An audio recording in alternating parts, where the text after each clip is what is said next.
وهذه مشكلة كبيرة ياسر. وأنا نقول لك الاعتصامات والاحتجاجات والإضرابات هي متعلقة أساسا بهذه المشكلة الرئيسية، هي الانتدابات. سيد الوزير، أنت تعلم مليح كما يعلم المواطنين شنو هي المآخذ اللي كنا نلوموا عليها النظام السابق. النظام السابق كنا النقد متاعنا نوجه له هو قضية الفقر، وقضية الفقر هي الناتجة أساسا عن التشغيل.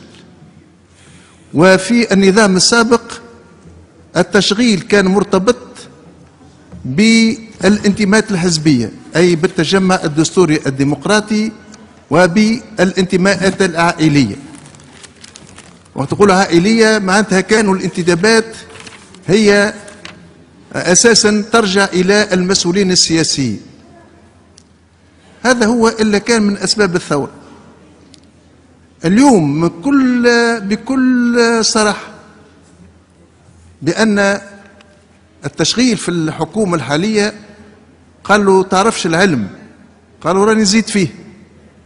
معناتها احنا احتفظنا على نفس الأساليب وزدنا فيها شوية أخرى، وبالتالي هذا لا يليق بالثورة متاعنا. هنا إذن شنشوفوا احنا في الوقت الحاضر كيفاش تم عملية التشغيل سيد الوزير. تم أساسا حسب الشروط، فما شروط هي لابد باش يكون ينتمي إلى الترويكا. وأنا قداش مواطن جاني قال لي يمشي للمسؤولين سواء الجهويين ويقول له أنت أي حزب تنتمي ساعة؟ معناتها شرط من الشروط الأساسية.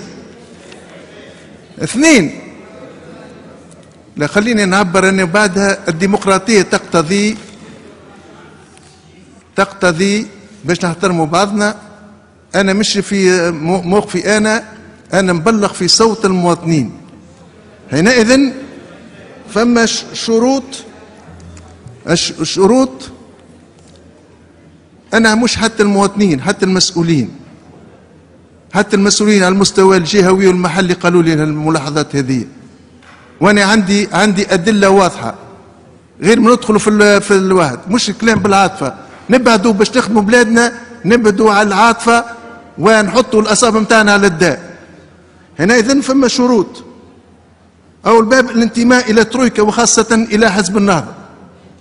اثنين، الانتماء العائلي للمسؤولين في الترويكا وخاصة إلى المسؤولين في حزب النهضة كذلك. الانتماء الجهوي توا نشوفوا فما عملية إقصاء جهة معينة، هي مكلمون هنا جهة الساحل. كل إنسان ينتمي للجهة هذه من انفاذة من بوفيشة حتى للشابة، إذا هو يلقاوه مثلا إنسان عنده كذا ما تتم إقصاء متاعه. هذا طريقة غير عادلة. وأنا أقول لك بن علي كان يخدم التوانسة الكل اللي هما ينتميوا إلى التجمع، ما كانش عنده العنصر الجهوي، فماش كانت جهويات. وهذه فضيلة تذكر له يعني.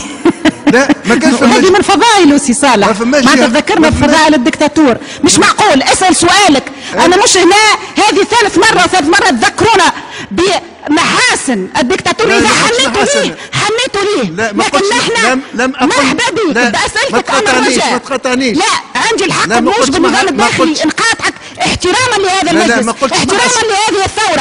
إذا حنيت بن علي هذا مش ذكرت العيوب. أنا من فضلك ذكرت العيوب ولكن احترم الثورة. ذكرت العيوب قبل ما نذكر المحاسن.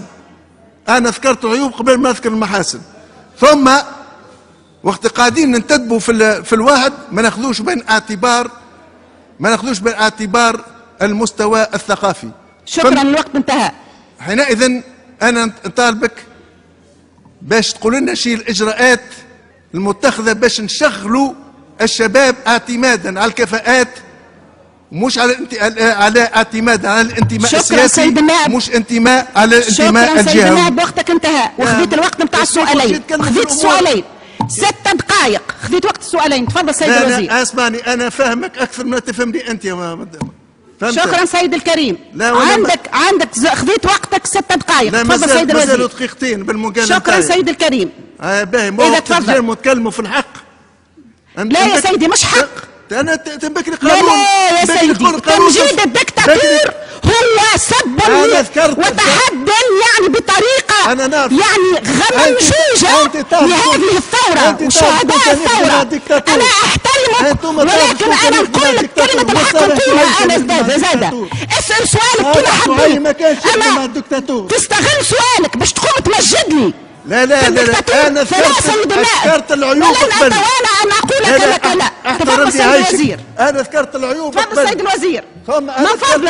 من فضلك سيد الكريم. تفضل سيد الوزير. شكون خدم مع الدكتاتور؟ لا سيدي، احترم الثوره هذه، احترم شبابها اللي مات، احترم شعبها اللي اختار. من فضلك سيد النائب، حقك محفوظ، اما تحترم الثوره هذه. لا حتى تفضل سيد النائب. وفي الاسلام المراه ما تعيطش على الرجال. من فضلك سيد النائب.